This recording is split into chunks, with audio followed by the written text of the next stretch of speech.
سبب كبير للاكتئاب والشعور بالحزن لما البني آدم يحس إنه مش مهم عند حد، إن مفيش حد بيحبه أو بيهتم لأمره، إنه لما يغيب محدش بيحس بغيابه ولا يسأل عليه.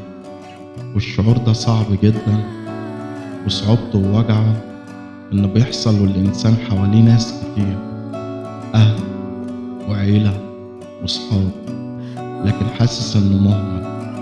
ده بيخلي معنوياته في الأرض، وبيفقد الثقة في نفسه، ويحس إن الدنيا سودة قصاد عينيه. والعكس طبعا، لما يحس إن موضوع الاهتمام وحب من اللي حواليه بيكون في قمة سعادته وفرحته. لما يغيب ويلاقي اللي يفتش ويدور عليه ومهتم إنه يبقى موجود مهما كان عنده مشاكل، بينساها أول ما بيلاقي حد يقف جنبه ويحس بيه ويهون عليه. قلوب الناس بسيطة أوي ورقيقة أوي، وفي إيدينا نكون سبب في فرحة حبايبنا وأهلنا وصحابنا لما نحسسهم بقيمتهم عندنا.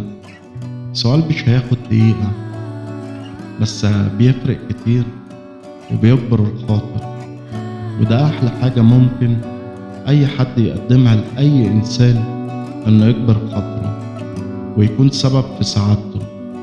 كلنا محتاجين ده قوي، خاصة في الأيام الصعبة اللي كلنا بنعيشها دلوقتي. كلنا محتاجين اللي يكبر بخاطرنا ولو بكلمة. اكبروا بخاطر بعض عشان ربنا يكبر بخاطركم.